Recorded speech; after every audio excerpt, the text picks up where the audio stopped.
Bonjour, je m'appelle Christophe Simon et je vais faire avec vous un petit peu de science-fiction en vous présentant le résultat de mon travail que j'ai effectué sur les futurs réacteurs de fusion, leurs accidents de dimensionnement, pour le pôle méditerranéen de l'innovation, Arts et Métiers Paris Tech. Alors voilà le plan de ma présentation. On ne peut plus classique. Tout d'abord, je vais introduire le contexte général de cette étude. Ensuite, je vais poser la problématique, puis je vais vous présenter la méthodologie que je vais utiliser pour arriver au résultat. Ensuite, je vous ferai une petite synthèse, je dresserai une conclusion et je poserai des perspectives. Alors, tout d'abord, on va faire un peu de neutronique. Rassurez-vous, il n'y en aura pas beaucoup. Les réacteurs EDF actuels, les sous-marins nucléaires, sont basés sur la réaction de fission. On prend un noyau lourd, en général l'uranium-235, qui est percuté par un neutron, et ceci provoque la scission de cet atome en 2, voire 3 atomes plus légers. Il y a alors émission de neutrons. Ces neutrons vont percuter à nouveau un nouvel atome d'uranium. C'est ce qu'on appelle la réaction en chaîne. C'est important sur le point de vue de la sûreté. Cette réaction produit une fantastique énergie. À l'inverse, pour la fusion, on utilise des isotopes de l'hydrogène, à savoir le deutérium et le tritium, qui sont des atomes légers, qui fusionnent pour donner un noyau d'hélium avec émission d'un neutron de très haute énergie. Ceci dégage une fantastique énergie aussi. Cette réaction a lieu dans des conditions très particulières. Un vide très poussé, un ultravide, et une température extrême, multiple de la température du Soleil, de l'intérieur du Soleil. C'est cette réaction qui produit le plus d'énergie, que l'on maîtrise le plus à l'heure actuelle. Ces conditions sont obtenues dans ce qu'on appelle un plasma, qui est le quatrième état de la matière, dans lequel les atomes sont séparés de leurs électrons. Ces plasmas, on les confine dans des tokamaks.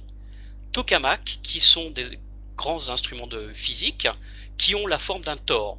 Le tore, c'est la forme d'un donut ou d'un pneu. Sur cette figure, on a représenté les tokamaks par la section de leur tore.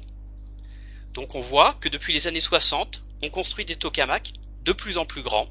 C'est pour satisfaire le critère d'Albator qui indique que la puissance dégagée sera d'autant plus grande que le volume du plasma est important. Donc ici on a Thor Supra à Cadarache, ici on a le jet et on est en train de construire ITER, donc qui sera donc le plus grand tokamak sur Terre. En parallèle, on construira au Japon un dispositif qui s'appelle IFMIF, qui est un dispositif d'irradiation des matériaux sous des neutrons de haute énergie de 14 MeV. Ces deux programmes, s'ils sont couronnés de succès, donneront lieu à DEMO, qui sera un réacteur électrogène, c'est-à-dire un réacteur de fusion capable de produire de l'électricité. C'est sur ces réacteurs que j'ai fait ma thèse professionnelle. Ensuite, cela ouvrira la voie à des futurs réacteurs de fusion commerciaux. Si on fait un petit parallèle avec l'histoire de la fission, au début du XXe siècle, on a eu l'élaboration du dernier paradigme connu de la physique, avec les découvertes sur les rayons X, sur la radioactivité des grands savants comme Planck, les Curie.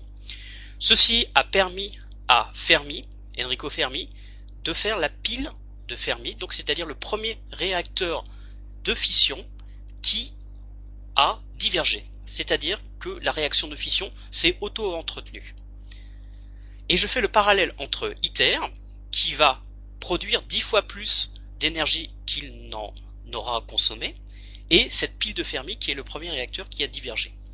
Ensuite, en parallèle, il y a eu des installations militaires, ce qui nous a donné en Union soviétique le premier réacteur électrogène Et au jour d'aujourd'hui, on a 17% de l'électricité mondiale produite dans 450 réacteurs environ de par le domaine de fission électrogène. Industriel a eu lieu à l'IRSN, qui est l'Institut de radioprotection et de sûreté nucléaire. C'est l'expert public en matière de recherche et d'expertise sur les risques nucléaires et radiologiques. J'ai effectué ma mission industrielle dans la direction de la sûreté des usines, des laboratoires, des transports et des déchets. Quel est le rôle de l'IRSN? Un exploitant nucléaire, en l'occurrence ITER Organisation, envoie un certain nombre de dossiers à l'autorité de sûreté nucléaire pour obtenir des autorisations, en l'occurrence l'autorisation de commencer la construction de son installation nucléaire. Il y a un historique pour ITER, donc avant qu'on sache qu'ITER serait installé en France, il y a un premier rapport préliminaire de sûreté qui a été fait en anglais, qui a été fait donc par ITER.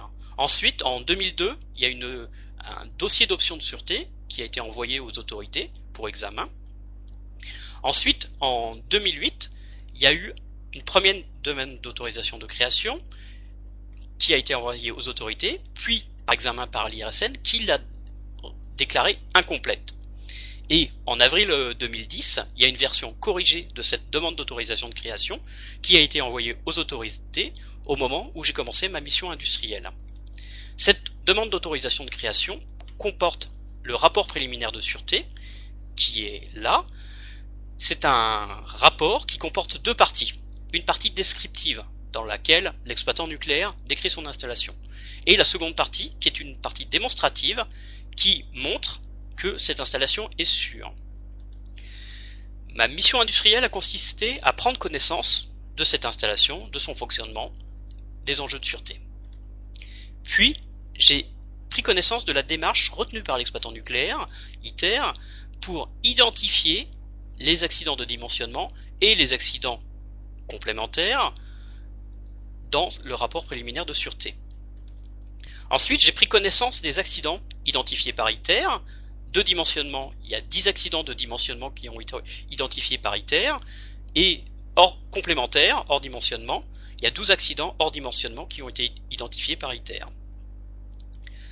Ensuite, j'ai dû rédiger une analyse critique de cette démarche, de la façon dont elle est appliquée, et sur les 10 accidents complémentaires et les 10 accidents de dimensionnement et les 12 accidents complémentaires. Cette rédaction a nécessité des échanges avec ITER. Au mois de juin et juillet, on a rencontré l'exploitant pour qu'il nous explique comment fonctionne son installation. Au mois de septembre, on l'a rencontré sur des installations particulières très importantes pour la sûreté, j'y reviendrai, qui sont les systèmes de détriciation. Et j'ai posé un certain nombre de questions et on a reçu un certain nombre de réponses de la part d'ITER.